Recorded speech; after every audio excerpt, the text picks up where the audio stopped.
Great. So we're going to move on to our first keynote talk. Kate, maybe you want to come up while I introduce you. We are pleased to have as our first keynote speaker Kate Starbird from the University of Washington, who will talk to us about her work on understanding online disinformation and its spread. Kate is an associate professor in the Department of Human-Centered Design and Engineering at the University of Washington. Her research is situated within human-computer interaction and the emerging field of crisis informatics, the study of how information communication technologies are used during crisis events. Her work is, I think, an excellent example for highlighting the expanding reach and influence of cyberspace and how establishing and defending trustworthiness in today's online information ecosystems, as well as future information ecosystems, really requires new approaches and perspectives beyond maybe what we traditionally thought of as cybersecurity. So I am delighted to have Kate with us.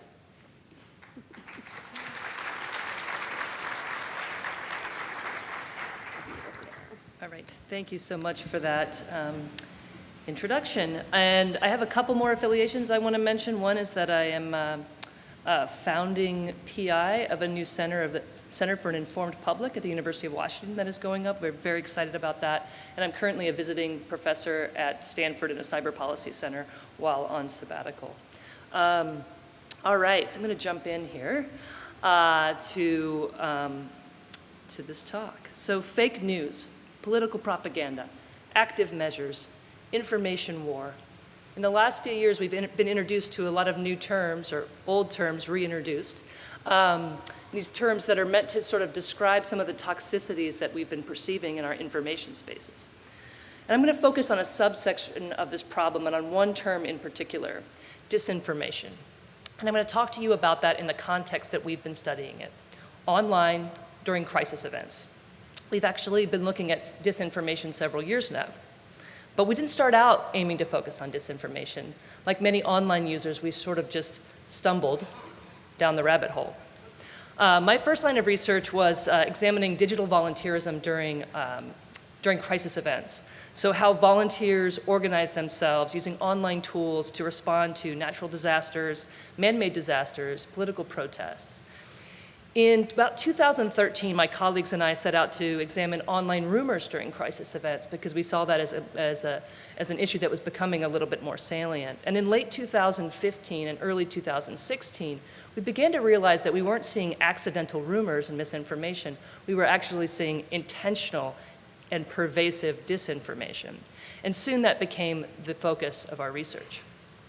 So I have a few different goals for this talk. My first is to help you better understand what disinformation is. I'm going to define the term and give it a little bit of a historical context.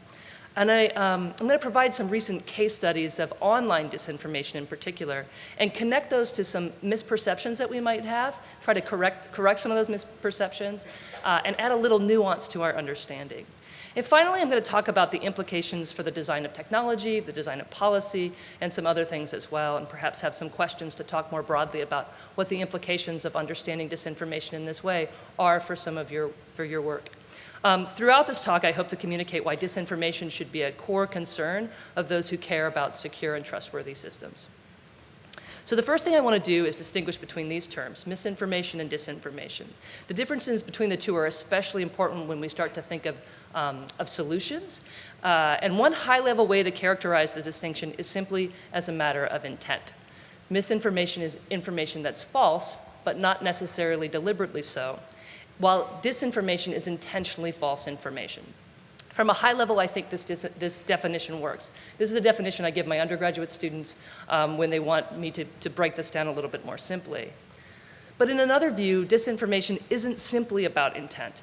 The term disinformation has other specific meanings and a historical context. It's been used to describe a particular kind of political propaganda, and it's been connected to this term, dezinformacja, originating in Soviet intelligence. Our understanding in our lab of disinformation is informed by the work of Ladislav Bittman, who was a practitioner of Soviet disinformation. He was a member of Czech intelligence, and he defected to the United States in 1968 and later became a professor of disinformation studies. He's one of the few academics that we can cite in the literature, and we can kind of orient our understanding around that. Much of what we know about the historical use of disinformation we learned from him. Borrowing from Bittman, we define disinformation as a suite of tactics applied by influence agents to manipulate information spaces to achieve strategic political objectives. There's other kinds of disinformation or misinformation out in the space, but we try to focus in on this definition. So it's important to note that not all disinformation, historical or modern, is connected to Russia. It's extremely important. Actually, I think the new emerging threats are more of domestic disinformation and actually hybrid disinformation between domestic and foreign actors. My talk will actually focus on some case studies that are directly connected to Russia. In one way, because they've been innovators in this space, and we want to appreciate them for how they have defined this term and used it. So I'm going to present 3 recent case studies of online disinformation, 2 with very strong connections to Russian intelligence and their influence operations. And the other is a bit more tenuously connected with some historical connections. These are long-term studies. They took place over the course of multiple years within our lab. And I'm going to take it, the perspective I'm going to take is actually one informed by my home field in computer-supported cooperative work, CSCW. We look, and we've been looking at disinformation as a kind of collaborative work between agents and crowds. And I'm going to hopefully show you a little bit what I mean by that and why that has implications for our work. In our lab, we apply this socio-technical lens that they were talking about here, which was great to hear. So we apply this socio-technical lens, exploring the relationship between social structures and technical structures and human action. So in other words, we want to look at how technology, social norms, and social behaviors are mutually shaping. We theorize that disinformation is another shaping force within this inherently complex system. And through this lens, we focus on collaborative work that produces and distributes disinformation. So we study how diverse and distributed groups of people connect and work together towards various outcomes, intentional and otherwise, and how that activity is shaped by the environments within which they work, these socio-technical environments that we've created in many ways. And that the norms and the socio-technical structures, the network connections, the algorithms that learn from our behavior, how all these are sort of mutually shaping and they take shape there. And so I'm going to hopefully highlight how disinformation connects to this complex system. And so our perspective is also informed by our methodological approach. I am very confident to say that the reason that I am standing up here giving this talk has everything to do with the methodological approach that we've been using in our lab for a long time. I think the way that we looked at the data and the way that we were looking at data was one of the reasons that we were early on the scene to understand that what we were seeing was disinformation. So our work builds off the methodological innovation that was happening in the field of crisis informatics. I'm a child of the crisis informatics. I did my PhD at University of Colorado, where Leisha Palin was sort of setting the ground on what crisis informatics was. And I learned my methodological approach there, and we've been continuing to innovate as I've moved over to University of Washington. And what we do is we have profoundly mixed methods where we conduct iterative, qualitative, and quantitative interpretive analysis of social media data and other online content. We look at this data from multiple perspectives. So we take sort of high-level quantifications and visualizations of the data, and then we see patterns and anomalies, and then we dive in. And we are not afraid, in fact, we're anxious to like roll up our sleeves and actually go look at that data. And we read thousands and thousands of tweets, we look at accounts, we code data, and I can promise you that my students that have wanted to manage the process without actually looking at the data are not the first authors on the papers that we write. It's the students that are willing to go in there and look at things, that are able to kind of see what things mean and bring those up and have sort of higher level hypotheses about what might be happening, and then maybe run sort of a more systematic or quantitative study on top of some of our more qualitative understandings. And so it's this back and forth, this sort of looking at the data from 10,000 feet and then tweet by tweet, that's really given us some insight into what's been happening in these online spaces. So speaking of tweets, to some extent, all 3 of our case studies are cross-platform studies. But because of data access and how we've had access to Twitter and not so much to some of the other platforms, our data often start with Twitter data collections, and then we use those to map out surrounding information spaces. This is a limitation. We're hoping to start to work around it, talking to technology companies, but I know the academic community has been a beneficiary in some ways of Twitter's open data policy, but that also has some limitations that we can talk about at the end. So I'm going to jump into the 3 case studies.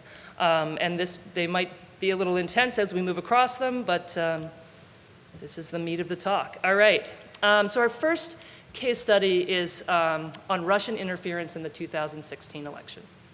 In this case, as I mentioned before, we actually didn't go in with the intention of studying mis or disinformation.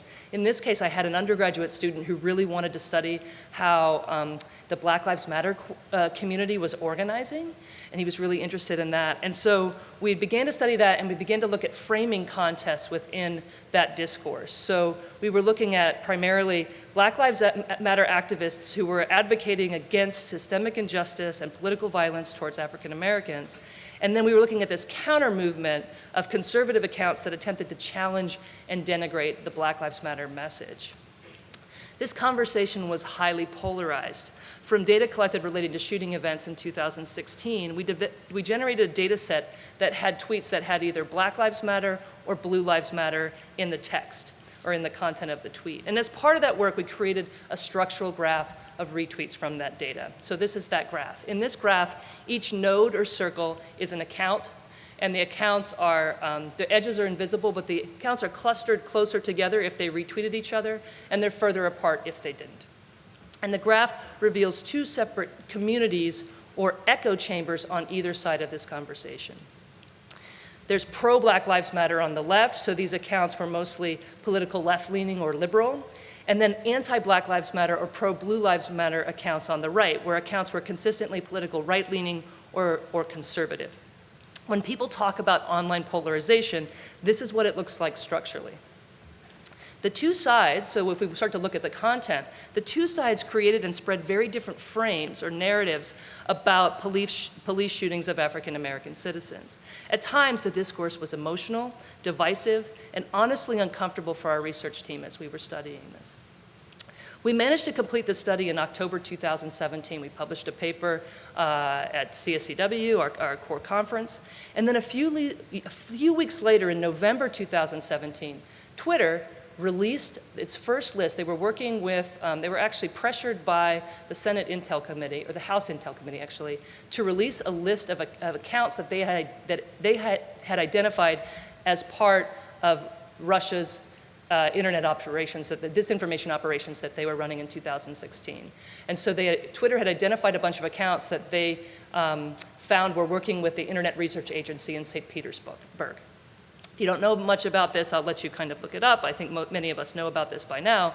But so these accounts were associated with the IRA. So they put out the list, and I was on Twitter one night late, and I saw my community was saying, hey, there's this list out there. And so I went there, and I looked at the list, and I started looking through the accounts, and I recognized some of them. And I recognized them from our qualitative research that we'd been doing on this graph. And I said, wow, these kind of look familiar. So I sent the list off to my students who luckily weren't sitting on Twitter that night. They were doing other better things. And they decided to cross-reference the list of the IRA Russian trolls or agents, or the accounts that they were running, with our graph. And this might not surprise you now. It certainly surprised us then. This is that graph. And those trolls were active on both sides of the conversation. So the troll accounts here are in orange, and we highlighted the retweets with edges in this case, so you can see who was retweeting whom. And so this graph reveals that Russian agents were active on both sides of the Black Lives Matter conversation. A few were among the most influential accounts in that conversation. An orange account on the left was retweeted by Jack at Twitter, and me. Several orange accounts on the right had integrated into other grassroots, say grassroots, we're not quite sure they're grassroots, but several orange accounts on the right had integrated into these grassroots organized efforts on the conservative side, perhaps through follow-back mechanisms. So they were actually very intensely connected to some other organizing efforts that were happening there. My PhD student, Emmer Arif, conducted in-depth qualitative research on the accounts in orange. He found that the IRA accounts enacted multidimensional online personas across platforms that played on stereotypes of African Americans on one side and white US conservatives on the other. They were impersonating activists, but also modeling for others what online activism looked like, reflecting norms, but also to some extent, possibly, likely, shaping them. Often their content wasn't superficially problematic or any different from what others in the space were doing. So they were tweeting about supporting strong black voices on the left, or supporting US veterans on the right. They were cultivating audiences for future strategic messaging. They're becoming part of these communities.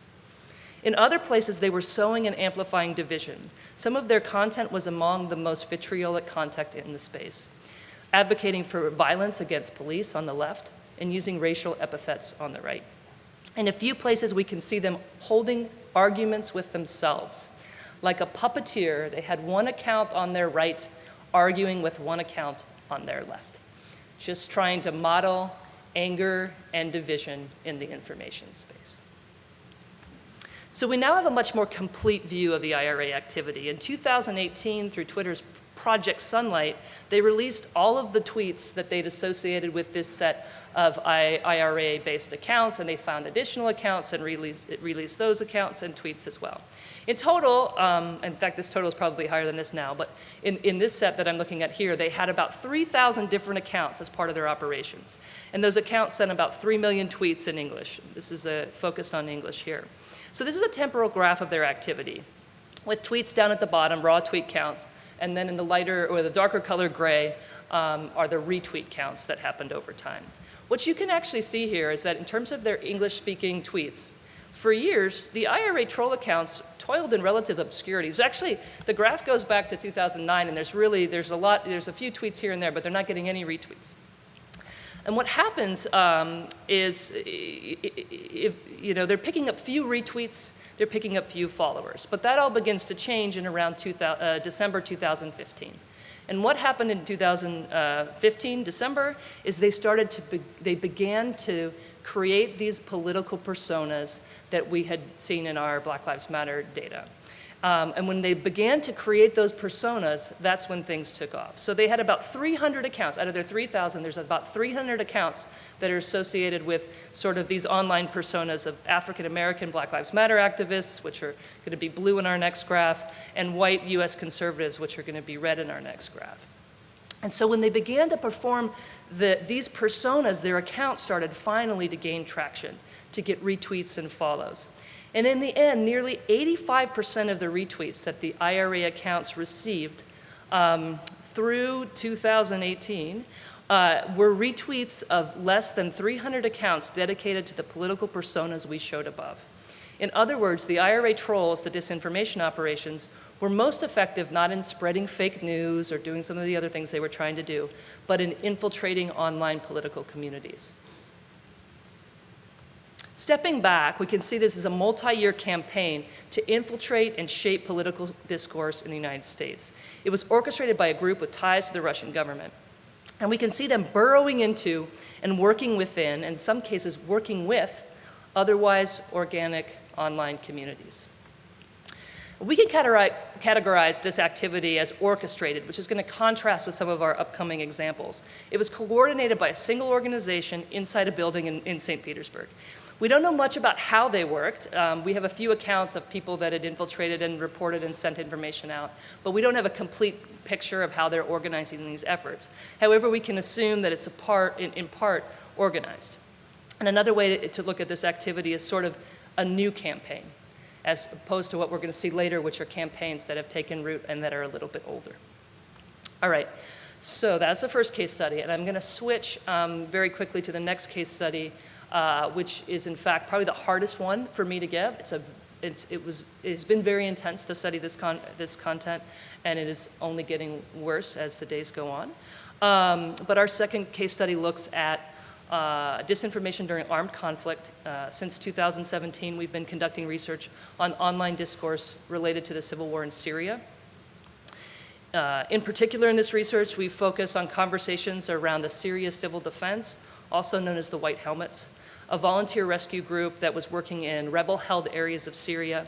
They did, my verb tenses are changing right now, as I'm not sure they're able to be active anymore, or that they're kind of probably at the end, but I think they are still trying to do search and rescue and providing medical aid to people impacted by the civil war there, but they are, again, they're located in rebel areas. They were they are targets of the government.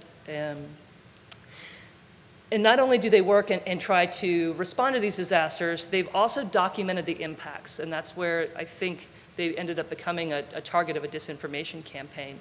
They started calling out the impact of airstrikes by the Syrian government and their Russian allies, and also documenting evidence of chemical weapons attacks, starting, I think, in 2014. And moving into 2015 and 16. The tweet above is actually a recent one that's specifically calling out the Assad regime's Russian allies and claiming that they specifically target medical aid workers. So this content that they were sharing, especially about 2016, they were starting to get their message out to the Western world to garner solidarity with their cause, to wake up the world to the fact that there was these atrocities going on there that were affecting citizens. In 2016, they were the focus of an Oscar-winning documentary, which likely catalyzed this campaign that I'm going to show you against them. So in 2017 and 2018, when we started studying this conversation, if you search Twitter or Google for white helmets, you may have found some tweets supporting them.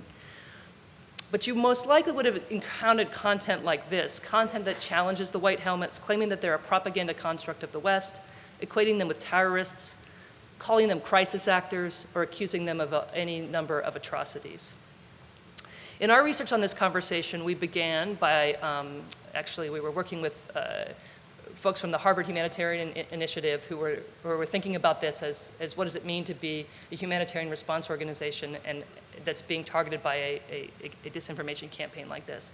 And we decided that, we didn't have a lot of access to data, so we started with Twitter, and we actually are going to be looking at the English-speaking conversations, so the disinformation campaign that's targeted towards Western audiences, which would be different than how it might look in other languages.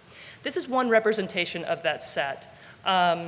That data set. So in the center of this graph, it's got about 2 million tweets over the course of a year. And in the center of this graph is a retweet network graph again. And in this graph, the accounts are actually sized by the number of retweets they get. So the larger accounts are more influential in the space. And they're connected when they retweet each other. So again, they're clustered together by the people that retweet them and further apart from people who don't. And the edges here are visible. Around the outside is a different kind of node. I'm going to talk a little bit about that later. So using a community detection algorithm, we identified 2 major clusters. It's not hard to see them on the graph. Didn't take much to do this, but the detection algorithm worked. It can color them. These 2 major clusters on the account. So we've got pro-white helmets in blue and anti-white helmets in red. And as you can see, the red cluster is dominating this conversation. Their activity is persistent over time. Many of the same accounts repeatedly tweeting and retweeting content that specifically attacks the white helmets. They're literally drowning out the voices of the accounts on the other side. The accounts on the other side, the center account is the official account of the white helmets. They do get some retweets, but their content over time is drowned out by what's going on the other side. So who are these accounts on the right that are dominating this conversation? So the top influencers include self-described journalists, people who, and many of them have histories of journalists. Some of them are kind of new on the scene. They consistently produce content aligned with Syrian and Russian government interests. Some of them have actually visited as guests of Assad in Syria. There are also officials from the Syrian government whose accounts are in that, which makes sense.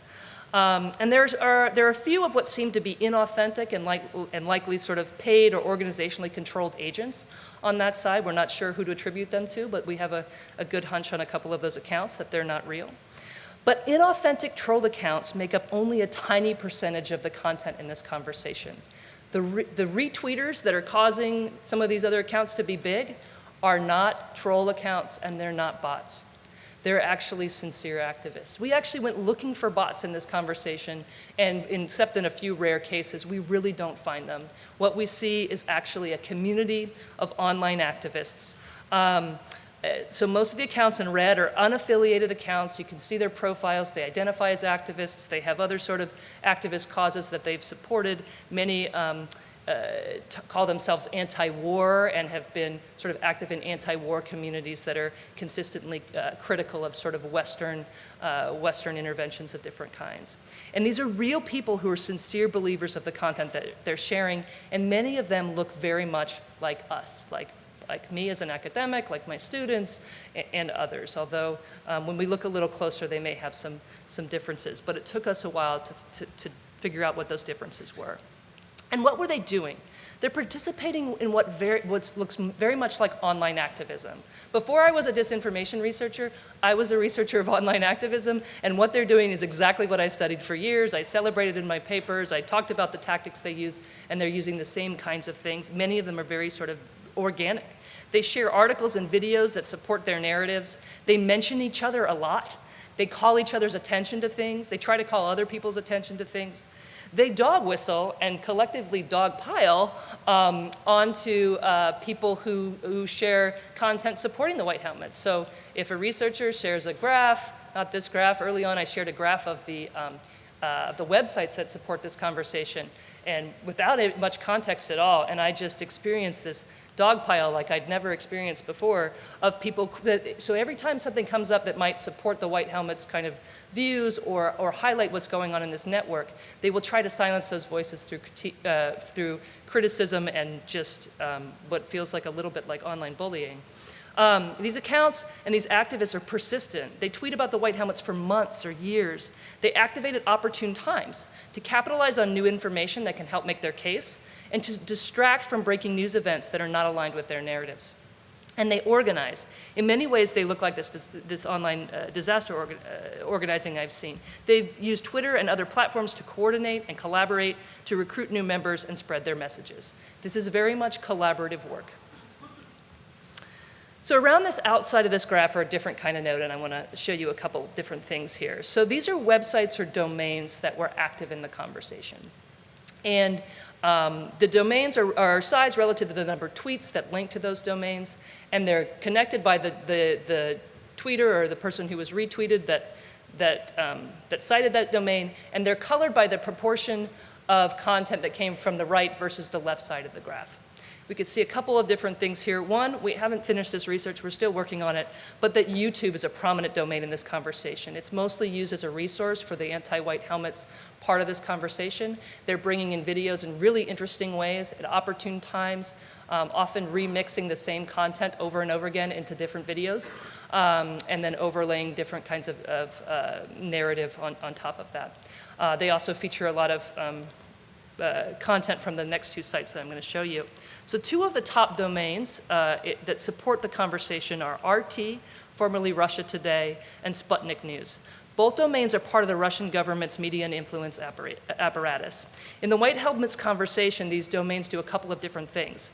They provide content, including video content of the conflict. They also have videos of interviews with voices that share their objectives. They help to shape narratives, and they amplify voices of the anti-white helmets influencers. Many of the very influential nodes on the right are journalists who appear in RT. RT will have them on and interview them to help do this sort of cross-platform promotion that we now know is very effective for cultivating audiences. And they link back and forth to each other. So they'll link. RT will put on an interview with Vanessa Beeley, and Vanessa Beeley will link back to the RT interview of her. So it's helping to kind of promote her visibility as a voice in this space. There are other domains in pink that function as a kind of gray propaganda, consistently repeating the same kind of narratives we see on RT and on Sputnik. In some cases, the same anti-white helmets articles appear across multiple web domains, copied and pasted across a bunch of domains at once, which is another fascinating component of this effort. We have a whole paper on it. I'd love to talk about it afterwards. I'll finish my talk, but if someone's interested, the content sharing that happens there is one of the most interesting pieces and one of the places that technology can make a difference. But there are this variety of different other kinds of sites that support this conversation that consistently come in on the anti-white helmet side, and they're kind of fed this content from other sources, including RT and Sputnik and others. So this, if we step back, is a persistent campaign of at least partially organic political activism that's been supported by the Russian government's media apparatus and is in alignment with their strategic objectives. It's not orchestrated, not at all like what we saw in the IRA data from the 2016 election, but it looks more cultivated, where Russia's information apparatus is amplifying friendly voices and providing a platform for journalists whose stories align with their narratives. And then they lift those journalists' voices and give them a reputation that then those journalists can leverage for their professional career. They also host content on their flagship sites, but they also allow their content to flow through these various gray propaganda sites, encouraging viewers to question more while spreading dozens of narratives that attempt to sow doubt about who the white helmets are and what they do. All right, so I'm going to jump into the third case study. That was a heavy one. This one also is heavy, but I've told it enough times that it's becoming less heavy for me. We're going to jump into the third one, which is actually our first study, a study we were doing for a long time. We were running into this stuff, and so it's maybe the one I know most about, but it's still kind of the one that's hardest for me to grasp, because every time I think I understand what's happening there, I question myself and have a different theory about it later. But this goes back, so it focuses on 2016, 2017, but it goes back much further. So in 2013, when we did our first study of misinformation or online rumoring, we were looking at the 2013 Boston Marathon bombings. And this is a tweet that was sent within a day of those bombings. And I'm going to read it because I do that. Boston bombing smells like a CIA Black Ops false flag setup. Again, don't be fooled by the mainstream media lies. When we first read this tweet, it was the strangest thing I'd ever seen. We didn't know what to make of it. There was other tweets like it. It was part of a bigger rumor. We were studying several rumors, and this was one of 6 in that set that we thought were interesting. But it looked so strange to us. What's most strange to me now is it doesn't look that strange anymore. We've heard so many of these things over the last 3 years that it almost seems like it's kind of, oh, that's a third of the population thinks that now. Well, when we read it, we thought it was so marginal that we almost thought, hey, we don't really even want to report on this kind of content. And yet we included it in one of our first papers. And then what it is it's part of a rumor that says that the event actually didn't happen. At least it didn't happen in the way that media is describing. And in this case, it claims that it's a false flag perpetrated by the CIA. But what was interesting and kind of horrifying, that over time we kept seeing the same kind of rumor in event after event after event. They would say that it was a false flag with hidden perpetrators, or that it was a hoax staged by crisis actors. That's why when we ran across the word crisis actors in the white helmets context, we were like, I've seen that before. Because it's an interesting that these things they overlap. But anyways, back to this case, we kept seeing the same kind of rumor over and over again. And each new event spawned a new round of conspiracy theorizing, though the same themes would come up again and again. The themes were that Western governments target their own people, that media lies to you, and that one thing was really interesting that we saw from the very beginning was that these rumors had links to websites that we weren't familiar with.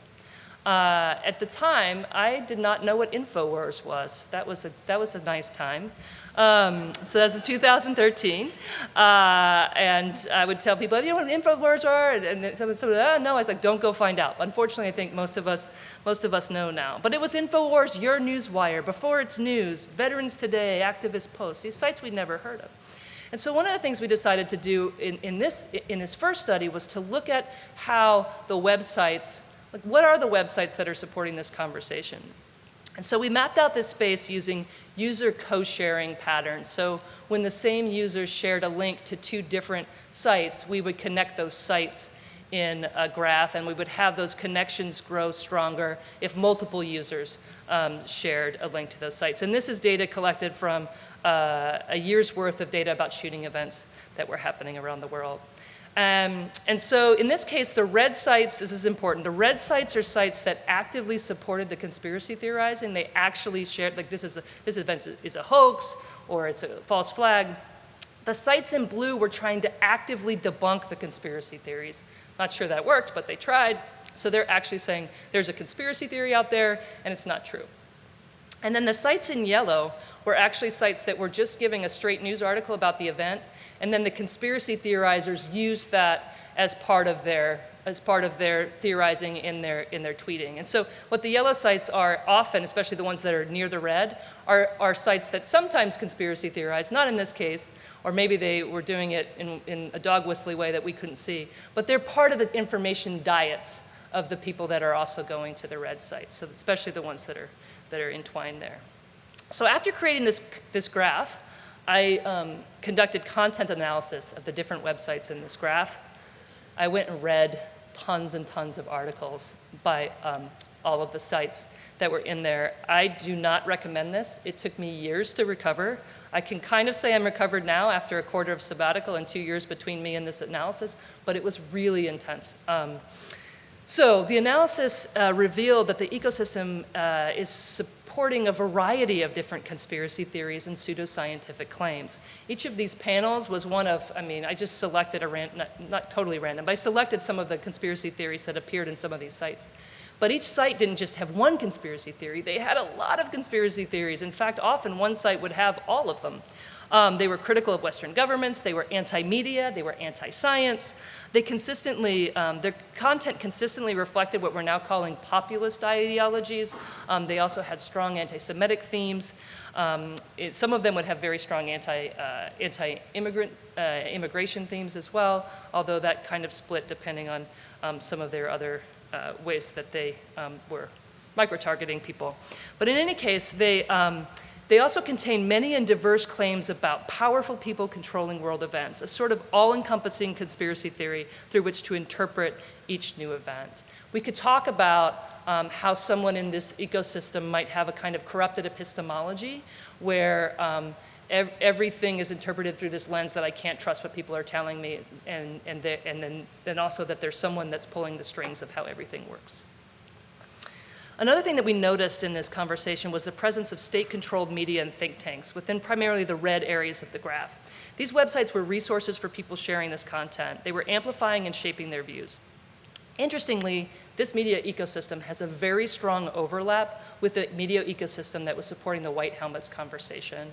About like 60 or 70% of the sites appear in both.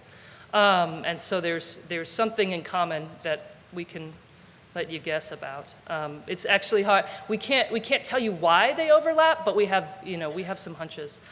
So this activity is not orchestrated. It's organic. It's not even.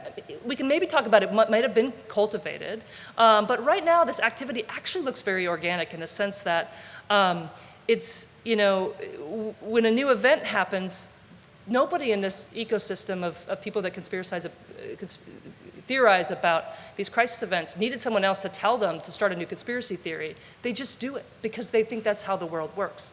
So the activity is loosely tied in some places to Russian disinformation. We can see that in the news outlets support the conversation and in some of the meta-narratives that echo old themes that were popular actually with Soviet active measures in another era.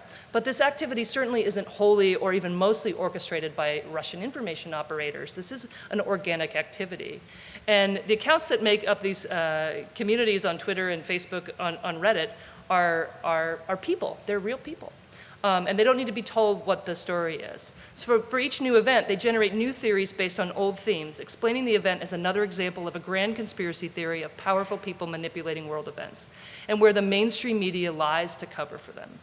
They then assemble evidence with each new event into a new conspiracy theory.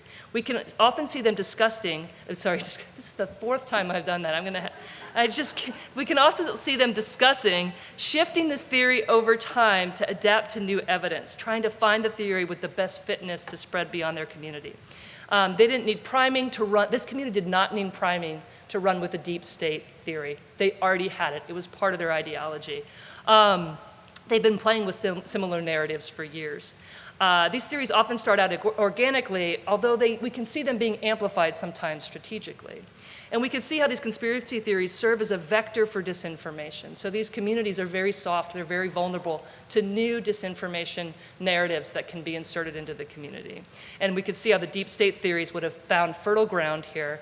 And we also know that there's an overlap in the narratives that suggest that QAnon, if you know what that group is, if you don't, again, don't go look, but if you do, it's an extension or expansion of this community. It strong overlaps with the kind of ideologies and narratives that we're spreading there. All right, so I'm going to step out of the case studies and kind of talk a little bit about, put some things together about what we've learned about disinformation, and then hopefully open this up for a conversation. So. Yeah, I'm going to talk about what we've learned about disinformation, how it works, why we're vulnerable, and why solutions aren't so simple. All right, so the first thing here, disinformation is not simply false information, and sometimes it isn't false at all. To be effective, disinformation layers truth with lies, often building on a true or plausible core, but then adding new details and omitting others to shape a specific narrative towards a specific strategic objective. In the IRA troll case, the troll accounts misled their audiences about who they were and what their intentions and motivations were. They attempted to shape political discourse and political action, in this case voting. They were trying to push Trump, or the white US conservatives to vote for Trump and the African-American activists not to vote at all. So they had a goal, but the people that they were working, the communities they were working within didn't know who they are or what their objectives were. And in some cases, those communities were not aware of what they were doing, and they may not have been sharing in the objectives that those agents had. In the White Helmets case, we can see narratives like this one, built from factual information. So the White Helmets do receive funding from Western governments, and they have handled bodies after things have happened, and in some cases, White Helmets have taken up arms. So according to the activists in pink, and the media support them, the White Helmets are paid by Western governments to create propaganda meant to change how people see the war. This is a compelling narrative that's hard to problematize as simply true or false. It's strategic, and it's one narrative as part of many that have been used simultaneously to undermine and delegitimize the White Helmets. Another insight from this work is that we need to consider or reconsider our unit of analysis. It's not always effective to think of disinformation as a single piece of information, but instead, we need to think of it as a campaign. Bittman uses that unit of analysis. And borrowing from his characterization and our analyses of modern disinformation, we think it's useful to think of disinformation not as a quality of a specific piece of content or account, but as a collection of information actions across many accounts and websites and other kinds of things, a campaign. So looking at the 2016 election interference in the US, we can see a multi-channel, multi-dimensional campaign. On the IRA side, we talked about Twitter, but the troll activity was multi-platform. It was across Facebook, Instagram, they were commenting on web forums, they were making and distributing playlists through SoundCloud, right? So this is really a multi-dimensional thing. And it's not just a social media campaign or even the IRA, it actually complemented other campaigns, including the hacking and release of the DNC and emails, and the use of gray propaganda sites to push their narratives. So multi-dimensional and multi-platform. So, and the manipulation of mainstream media to spread their stolen content, as well as the infiltration of other social and political organizations as well. In the White Helmets example, it's not just a single piece of information or even a single narrative, but an array of diverse and sometimes even conflicting narratives that built into several connected ones, using YouTube and Twitter, and in combination with connected media strategies across dozens of gray propaganda sites. This effort sought to undermine the White Helmets, especially their efforts to garner sympathy from global audiences, but also to connect them to terrorists on one hand and narratives questioning Western intervention and challenging Western media on the other. I end with one of the more recent narratives, a tweet featuring an RT interview with a prominent journalist in this space, where she claims that the White Helmets are trafficking in the organs of children. And I'm just going to leave that there. For the case of conspiracy theorists of crisis events, in part, these communities exist in a particular kind of information space, or disinformation space, where the echo of old campaigns can be heard, within a community that has developed an epistemology or way of knowing that renders them particularly vulnerable to additional disinformation that aligns with the meta-narratives of past disinformation campaigns. Perhaps these are views of the long-term effects of pervasive disinformation, which is something that does keep me up at night because it's frightening. All right, so considering these two together, the unit of analysis and that disinformation isn't always false, or isn't simply false, as we turn to questions of detection, which is an important area for research, especially in online environments, this means that identifying disinformation isn't about determining the truth value of a specific post or the authenticity of a single account, but to think about how that post and account fit into a larger campaign where the underlying intent is to mislead for a strategic political purpose. In this view, disinformation remains disinformation regardless of who the intermediary is. A person does not need to be aware of their role in a campaign to be a participant. And this has very difficult implications for researchers and technology designers who want to address the spread of disinformation, because you can't treat people and sincere activists who are taking up these messages in the same way that you would treat someone who's originating these messages, who are paid agents of a campaign. And so how do we start to navigate these spaces in ways that are very complex? And certainly I do not recommend taking actions against sincere activists, because activism is an important part of our online communities. This gets to the point that I highlighted in the title of this talk. A lot of research in this area is focused on detecting automated activity, or bots, and inauthentic activity, or trolls. But disinformation is not just about bots and trolls. As we see in our study, it targets, infiltrates, cultivates, shapes, and ultimately leverages online crowds and communities. Bittman talked about the role that unwitting agents played in historical disinformation campaigns. And here we can see agents working with, collaborating with, unwitting crowds to achieve their goals. I encourage researchers and platform designers and others not just to focus on the orange parts of the graph, of the IRA graph, but to think about the blue and in the whole part of the other graph as well, especially on the red, to look at, to study how online communities are targeted and affected, shaped by disinformation. How some members of these unwitting crowds take it up and make it their own, eventually generating their own propaganda-like messages that reflect the narratives of the disinformation operatives. We're seeing this as well in sort of alt-right kind of communities as well. I'm not featuring them here, but that is, this is something that is happening across our information spaces. Once an effort takes root inside an online community, the problem becomes much more difficult to address, as freedom of speech concerns by the platform replace this sort of bot and troll detection work. So how do we start talking about the difficulty of those conversations? Another point I think is really important, and in fact I think for researchers and those that talk about this, this is one of the things we have to keep in mind, is that disinformation doesn't just affect some other person, somebody who's got mental illness or someone who's not smart. These are not stereotypes that actually play out. Disinformation can affect all of us. It targets all of us, and we're all in some ways vulnerable. For our researchers, we've experienced this. We've been affected by disinformation. I was affected by the disinformation, the content I studied around the conspiracy theories of crisis events. I was very disoriented for months, and then I was depressed for years after reading that content. In the Black Lives Matter conversation, the lead researcher for our team, Emmer, has talked extensively about how hard it was to actually see the content that was on the left. He's a left-leaning person. He had a hard time seeing the content that was pro-Black Lives Matter, that was coming from the IRA accounts, as propaganda. He said, this looks like everyday messaging. How do I problematize that? In the White Helmets conversation, it took our researchers weeks, in some cases months. In one case, I'm not sure that this has actually been achieved. To recognize that what we were seeing was disinformation. So we had a team of researchers reading this content, and much of the content was targeted at people exactly like us, left-leaning, critical of US military intervention in the past. We were from diverse and international backgrounds on our team. And it was disorienting, and it was compelling. Things got easier when we began to see the patterns of information sharing and the connection to Russia's information apparatus. But we were still left with a lingering doubt about the White Helmets and their mission, which was the whole point.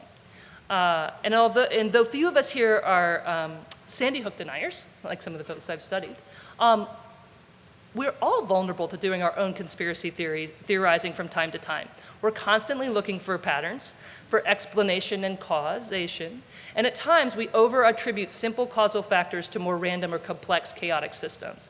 This isn't about intelligence or mental health or something else. We're all vulnerable to seeing the world in these ways, and we're all vulnerable to disinformation, and we're all being targeted, especially in our political identities when we're in online spaces and other information spaces. So a few more things as I round this out and move on to questions. So looking beyond a single campaign, the pervasive use of disinformation has consequences for societies experiencing it.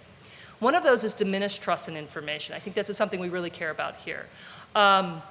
Disinformation reduces our ability to know whom or what to trust, with the idea that when people don't know where to go for information that they can trust, they lose their agency, their ability to take decisions based on knowledge in the world. You can see this as both cause and effect within the pervasive spread of conspiracy theories, this kind of loss of trust in the information that people see. And they're explicitly sort of reflecting and attacking information providers. The IRA trolls played to this distrust, directly attacking mainstream media in the US. This is a tweet from one of the prominent IRA trolls. It was sent in 2017. It encouraged its audience to doubt media narratives. And we see this CNN is ISIS comment here. Interestingly, we see that same sort of hashtag spreading in the anti-white helmets conversation in our other case studies. So these same sort of memes are moving into these different kinds of conversations, which does show a sort of connection at the very least between the kinds of people that are participating in these information spaces. Interestingly, this one came from a far-right account, and in the anti-white helmets conversation, we see this in more people that reflect a far-left ideology, but the meme is the same. And disinformation also has second-order effects on trust as well. So it's not just the fake news and mainstream media that we can't trust, as we're losing trust. It's about anything we encounter online. So we go online and we're mad at somebody and we're like, that must be a troll. I don't believe them. I heard about these Russian trolls. I don't have to consider what they have to say because they're lying to me. Or something goes wrong in the world. That's not real. It's just the media's lying to me again. I have to admit that when I saw the photograph, or videos, I think, of the Notre Dame Cathedral on fire, I thought it was a deep fake. For the first few seconds I saw it, because we're so sort of losing trust in what we see and how we see it. In their insightful and frightening essay on the menace of unreality, Pomerantsev and Weiss describe how the purpose of disinformation isn't to convince you of something, it's to confuse you, to create this muddled thinking across society with this idea that a society that doesn't know where it can go for trusted information is a society that's easily manipulated and one that may turn to more authoritarian power structures. And so this gets to this, this final slide here in this section is that disinformation actually is a threat to democratic societies directly. Because this loss of trust feeds into this, into sort of a more pervasive issue. Disinformation destabilizes the common ground that we need to stand upon to govern ourselves. It undermines our shared reality. We lose trust in information, in the confidence that we know what we know, that things are as they seem. Notice the positioning of the orange clusters here on the outside of these communities, helping to pull these communities further apart. It's empirical, but it's also metaphorical. Disinformation tears at the social fabric, amplifying existing divisions. And if the division becomes too extreme, we can't come together. We have no common ground from which to govern ourselves. And again, we're seeing people start to turn towards more autocratic or authoritarian leadership ideas in the wake of this. So it's a danger to democracy itself. All right. So I'd like to kind of shift a little bit to start talking potentially about solutions. I'm going to introduce a couple of slides, talk a little bit, and then open it up for questions because I think your questions are going to guide this a little better. I'll get to this. Okay, so this is a hard problem, and I told you all I've been depressed. I'm an optimistic person, and I've not been too optimistic for the last few years. But I'm trying to end this talk on a little happier note, but I'm starting to feel not happy and not even encouraged, but a little bit more optimistic. And I have a kind of story about this, and it actually comes around. I don't know if I'll pull it around to be the first time I did that. But so a year ago, I was here in DC at a meeting at the Swedish embassy, and I was on a panel, and we were talking about all these problems and how horrible it was, and people kept asking, well, maybe do this. I'm like, oh, you can't do this because of this thing, and you can't, oh, this will work, and that's too easy, and no, it's too simple, and it won't work because of this. And we shot down every idea that anyone in the crowd had, and we basically were like, we're doomed.